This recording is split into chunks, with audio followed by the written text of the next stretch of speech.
نیک ہونا مجھے اس سے بہت ڈر لگتا ہے، کیونکہ اس کا امکان ہوتا ہے کہ یا تو یہ واقعی بہت نیک ہے یا یہ بہت بڑا فراڈی ہے۔ جو بہت زیادہ نیک ہو نا، حضرت میں کہتا اللہ خیر کرے، یہ عجیب سا نہ ہو کہیں۔ اور یہ بھی اسی سے یاد رکھو، یہ زیادہ نہیں میں بات کروں گا، بس جلدی سے آگے جا رہا ہوں، کہ جو بہت اچھا عامل ہوتا ہے نا، روحانی علاج کرا رہا ہے، اس سے یقین کر لو یہ کوئی بہت بڑی چیز ہے، یہ بہت بڑے نقصان میں ڈالے گا آپ کو۔ جو چھوٹے موٹے الٹے سیدھے عامل ہوتے ہیں نا، نماز نہیں پڑھ رہے، لڑکیوں سے پردہ نہیں کر رہے، وہ شکل سے چرسی لگ رہے ہیں، یہ والے عامل کم خطرناک ہیں۔ عاملوں کی جب بات آئے تو دل پہ لے جانے دو، اس کے بغیر ان عاملوں کی عقیدت نکلے گی نہیں۔ آج ایک فیملی آئی میرے پاس عصر کے بعد، ایک عامل نے طلاق دلوا دی دونوں، وہ عامل بھی بہت نیک شمار ہوتا ہے، اس کو بتایا تم پہ جادو کیا ہے، وہ لڑکی وہم میں چلی گئی مجھ پہ جادو ہے، اور وظیفے پڑھ رہی ہے، بیٹھ کے وظیفے پڑھ کے اور کھوپڑی آؤٹ ہو گئی اس کی، حالانکہ کوئی جادو نہیں ہے اس کے اوپر۔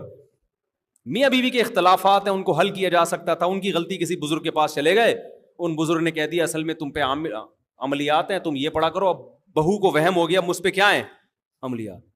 اب جب وہم ہو گیا کہ عملیات ہیں تو پھر یہ بھی وہم ہوگا ساس نے کرایا ہے، نند نے کرایا ہے، وہ گھر میں ایسا چھستا بستا، گھر کی ایسی کی تیسی کرا دی۔ اس کی نیت نہیں ہوگی لیکن نتیجہ یہی نکلتا ہے۔ چھوڑ دو، بیچارے ٹینشنیں اتنی انہوں نے اٹھائی ہوئی ہیں، اور ایج ان کی ہو گئی، تو اس عمر میں تو یہ سب کچھ ہوتا ہے، اور آدھے سر کا درد بھی بہت سارے لوگوں میں ہے، اس کا جادو سے کیا تعلق ہے؟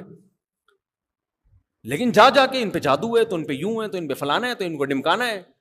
مولانا یوسف جہانوی شہید رحمۃ اللہ علیہ کو فالج ہوا تھا، فوراً روحانی علاج کے لیے بھجوا دیا کسی مکھنچو کے پاس، وہ ان پہ دم کر رہا ہے کہ قادیانیوں نے جادو کیا ہے۔ ہمارے حضرت مفتی رشید احمد صاحب نے ان کو بلا کے سمجھایا کسی کا باپ بھی آپ پہ جادو نہیں کر سکتا، آپ کو کیوں دماغ میں فالج، تو یہ آپ اتنی محنت کرتے تھے، دماغی چلنا پھرنا نہیں ہو، واکنگ نہ ہو، اور دماغی محنت اور ٹینشن مخالفت ہوتے تو فالج ہی تو ہوتا ہے، اور پھر ایج بھی تو کتنی تھی۔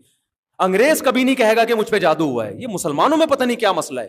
اور سب کے پاس ایک دلیل ہے کہ جب نبی پہ جادو ہو سکتا تھا تو پیغمبر پہ تو یوسف جہانوی شہید پہ کیوں نہیں ہو سکتا؟ میں ان سے سوال پوچھتا ہوں، نبی پہ ہو سکتا تھا تو ابو بکر پہ کیوں نہیں ہوا، عمر پہ کیوں نہیں ہوا، عثمان پہ کیوں نہیں ہوا، علی پہ کیوں نہیں ہوا؟ اگر اتنا آسان ہوتا نا تو یہودی تو صرف پیغمبر کے دشمن تھوڑی تھے، ابو بکر کے بھی تھے، عثمان کے بھی تھے، کسی پہ بھی نہیں ہوا۔ کبھی سنا وہ مشہور عاملوں سے علاج کرا رہے ہوں، یا خود عملیات سیکھے ہوں حضرت ابو بکر نے، یا حصار کھینچ کے سوتے ہوں؟ یہ بچوں کا کھیل نہیں ہے۔ نبی پہ کیوں ہوا تھا؟ اس لیے تاکہ لوگ آپ کو جادوگر نہ سمجھیں، اس لیے اللہ نے ہونے دیا تھا، کیونکہ بار بار یہ کہتے تھے جادوگر ہیں، تو اللہ نے ہونے دے دیا تاکہ یہ الزام بھی، کیونکہ جادوگر پہ نہیں ہوتا جادو، تو نبی کو چونکہ بشر کے لوگ کامل بشر سمجھیں، اس لیے اللہ نے ہونے دے دیا، وہ بھی تھوڑا سا، زیادہ نہیں ہوا وہ، تاکہ یہ تانا بھی نہ بری ہو جائے کہ بار بار کہتے جادوگر ہیں، یہ جادو کے زور سے اتنے لوگوں کو مسلمان کر۔ اللہ نے ہونے دے دیا کہ چلو میں تمہاری یہ بھی کنفیوژن دور کر دوں کہ یہ جادوگر نہیں ہے، ورنہ اتنا پاورفل تم نے جادو کیا تھوڑا سا بھی اثر نہ ہوتا۔ اور پھر اس بہانے سورہ فلق سورہ ناس نازل ہو گئی ہمارے فائدے کے لیے کہ یہ دم کر کے سو جایا کرو۔ میں اس سے کہتا ہوں کہ جب نبی پر اتنا پاورفل جادو ہوا تھا، سورہ فلق سورہ ناس کا دم کرنے سے وہ ٹھیک ہو گیا، تو ہمیں ان عاملوں کے پاس جانے کی کیا ضرورت ہے؟ ہمیں سورہ فلق سورہ ناس کافی کیوں نہیں ہے؟ بات آ رہی ہے؟ اگر ہوا بھی ہے بالفرض، اول تو اتنی آسانی سے نہیں ہوتا، مان لو ہو گیا یار، امکان کے درجے میں مان لو، تو سورہ فلق سورہ ناس پڑھ کے بھوک لگا کے سو جاؤ نا، کیا تکلیف ہو رہی ہے تمہیں؟ تو اس لیے عامل جتنا نیک ہوگا نا، سمجھ لو اتنا کیا ہے، ڈینجرس۔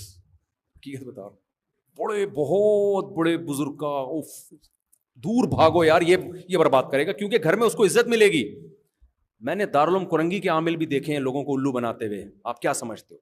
دارالعلوم کرنگی کی بدنامی نہیں ہے اس میں، کیونکہ دارالعلوم کرنگی یا جامعۃ الرشید ایک دینی ادارہ ہے، اس نے کبھی عاملوں کا ٹھیکہ لیا ہوا ہے۔ بنوری ٹاؤن کی میں مخالفت نہیں کر رہا، بنوری ٹاؤن ایک دینی ادارہ ہے، فتویٰ بنوری ٹاؤن سے لو۔ ہم تو خود لوگوں کو کہتے ہیں یار یہ مسئلہ ہے بنوری ٹاؤن، اوتھینٹک فتویٰ ملے گا، ایک بہت بڑا علمی ادارہ ہے، یہ فتویٰ دارالعلوم کرنگی سے لو، اوتھینٹک فتویٰ ملے گا۔ روحانی علاج کی بات کر رہا ہوں، روحانی علاج نہ بنوری ٹاؤن میں، نہ جامعۃ، جو میرا ادارہ ہے جامعۃ الرشید، میں اس کی بھی مخالفت کرتا ہوں اس میں، نہ دارالعلوم کرنگی میں۔ سمجھتے ہو؟ تو دینی مدرسے خراب نہیں ہوتے، خراب لوگ دینی مدرسوں کا شیلٹر استعمال کرتے ہیں، اور ہمارے بزرگ بعض حضرات کو خلافت دے دیتے ہیں, وہ خلافت اس بیس پہ دیتے ہیں, وہ سمجھتے ہیں کہ یہ نیک ہے, تو اس میں غلطی بھی ہو سکتی ہے انسان سے, وہ اپنے لحاظ سے امانت سے کام لے رہے ہوتے ہیں, لیکن ان کو کیا پتا ہوتا ہے کہ پیچھے یہ سیٹ اپ چلا رہا ہے. تو یہ نسبتوں سے اس موقع پہ یہ روحانی کی نسبتوں سے متاثر نہ ہوا کرو کہ وہ فلاں پہنچے ہوئے. آپ بولو ہم سے بڑا پہنچا ہوا اس فیلڈ میں کوئی بھی نہیں ہے, کسی کے باپ میں دم ہے تو آؤ ہم پہ دم جادو کر کے دکھا, ایسے بول دیا کرو, کچھ بھی نہیں ہوگا. بولتے ہوئے ڈرو گے تو پھر ہو جائے گا. بعض لوگ یہ کرتے ہیں کوئی مجھ پہ کر کے دکھائے, دیکھو تو ویسے ہی نفسیاتی مریض ہے بھائی, تیرے کو تو پھونک لگاؤ گے مر جائے گا تو.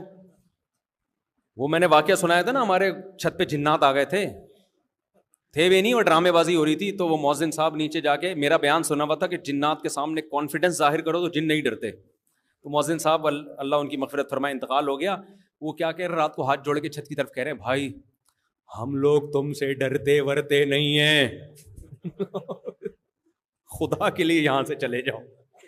جن اگر ہوگا تو بولے گا بیٹا تیرا اسٹائل بتا رہا ہے کہ تو جتنا ڈرتا ہے اتنا. ہم نے لفٹ ہی نہیں کرائی, ہم نے کہا ہوں گے بھی تو ہماری بلا سے, حالانکہ میں ڈر رہا تھا اندر سے. ڈر اس سے نہیں رہا تھا, جنات ہیں. میں کہہ رہا تھی گڑبڑ کیا ہو رہی ہے, کیونکہ چھت پہ پتھر ہل رہے ہیں, اینٹ ہل رہی ہے. ابے ہلانے والا نظر نہیں آ رہا, اینٹ کہاں سے ہل رہی ہے, تو طبعی خوف تو آئے گا نا انسان کو, یہ ڈرامہ کیا ہو رہا ہے. لیکن ہم نے کہا نہ کوئی تعویذ. وہ پھر پتا چلا وہ ٹینکی میں وہ گیس کا جو ہے نا پریشر بن کے وہ چیزیں ہل رہی تھی. تو بعض دفعہ کسی چیز کی لاجک سمجھ میں نہیں آ رہی ہوتی, تو آپ بولو یار پتہ نہیں کیوں ہو رہا ہے, لیکن کسی وجہ سے ہو رہا ہے. جنات پہ نہیں ڈال دیا کرو یہ کر رہے ہیں. تو عجیب عجیب ڈرامے ہیں پاکستان میں. خیر اب بتاؤ کہاں سے بات چل رہی تھی.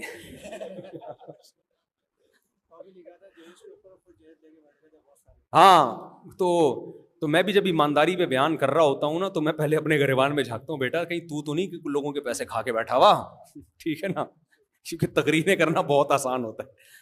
تو اللہ کا شکر ہے ابھی تک کی رپورٹ تو یہی ہے کہ نہیں بیٹھا ہوا, اور دینے کی فکر زیادہ کرتا ہوں بجائے لینے کے.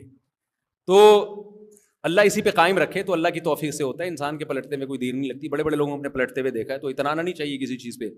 تو میں یہ عرض کر رہا تھا کہ کنجوسوں کی دو قسمیں میں نے بیان کی تھی. ایک وہ قسم ہوتی ہے, بار بار اس لیے کہ تاکہ اس سے لنک کروں نا میں, ایک قسم وہ ہوتی ہے کہ جو دوسرے کو دیتے نہیں ہیں, اس پر رحم نہیں کھاتے. اس سے بڑا کنجوس وہ ہوتا ہے جو کم بخت دوسرے کا پیسہ دبا کے بیٹھا ہوا ہے, مکان کا کرایہ نہیں دے رہا, پیمنٹ نہیں کر رہا, ترخا رہا ہے, ٹہلا رہا ہے. اسی طرح ڈاکوؤں کی بھی کتنی قسمیں ہیں, دو. ایک وہ ڈاکو گھر پہ آئے جوتے مار کے بھگاؤ گے آپ, جو موبائل سے لوگوں کے پیسے چھینتا ہے. وہ چور ہے جو مسجد سے چپل چراتا ہے. ایک چور وہ ہے جو اس سے بڑی بڑی چوریاں کرتا ہے مگر اس کی عزت پہ بھی کوئی آنچ نہیں آتی. مفتی صاحب میں 3 سال سے بے روزگار ہوں, مجھے کب جاب نہیں مل رہی, اور والدہ کی طبیعت بھی کافی دنوں سے خراب ہے. ان پر جادو ٹونا وغیرہ کس طرح آتے ہیں؟ بکواس ہے, کوئی والدہ پہ جادو ٹونا نہیں ہے, الو بنایا کسی نے. دیکھو جادو ٹونے کا اثر ان لوگوں پر ہوتا ہے جن کی قوت ارادی کمزور ہوتی ہے. جو یہ سمجھتے ہیں کہ اثر ہوتا ہے تو ان پہ ہو جاتا ہے, جو یہ سمجھتے ہیں کچھ بھی نہیں ہوتا ان پہ کسی کا باپ بھی کچھ نہیں کر سکتا. یہاں وہ مشہور اشکال ہے کہ پھر نبی پر جادو کا اثر کیوں ہو گیا. وہ میں 20 دفعہ بتا چکا ہوں کہ یہودی آپ کو جادوگر کہتے تھے, تو اللہ نے تھوڑا سا اثر ہونے دیا تاکہ یہودیوں کا یقین ہو جائے کہ یہ جادوگر نہیں ہے اور بشریت میں کامل ہیں, ورنہ ایسے نہیں ہے. انہی بے وقوفوں پہ اثر ہوتا ہے عام طور پہ جو اثر قبول کرتے ہیں. پیغمبر پہ کیوں ہوا وہ میں نے بتا دیا, حالانکہ پیغمبروں پہ جادو کا اثر نہیں ہوتا, لیکن اللہ نے پیغمبر پہ ہونے دیا محمد صلی اللہ علیہ وسلم پر, تاکہ حالانکہ آپ تو دنیا کے ذہین ترین انسان تھے اور قوت ارادی انتہائی مضبوط. آپ نے کہا میرے ایک ہاتھ پہ چاند اور ایک ہاتھ پہ سورج رکھ دو, میں اپنی دعوت سے پیچھے ہٹنے والا نہیں ہوں. اتنی قوت ارادی کسی کی ہوتی ہے؟ لیکن پھر بھی اللہ نے اثر ہونے دیا تاکہ یہ بھی الزام بری ہو جائے بھائی کہ تم کہتے ہو نا جادوگر ہیں, تو نارملی نہیں ہوتا. میں جادوگروں کو چیلنج کرتا ہوں, یار کچھ ہمارا بھی کچھ بگاڑ کے دکھاؤ. ان کے پاس کچھ, اگر دیکھو ان کے پاس جنات اور یہ سب چیزوں کی طاقت ہوتی تو یہ تمہارے محتاج کیوں ہوتے, یہ دکانیں کھول کے کیوں بیٹھتے. یہ ان کا تو یہ سارا کام بے روزگاروں کا ہے. کبھی کسی ڈاکٹر کو دیکھا روحانی علاج کر رہا ہو؟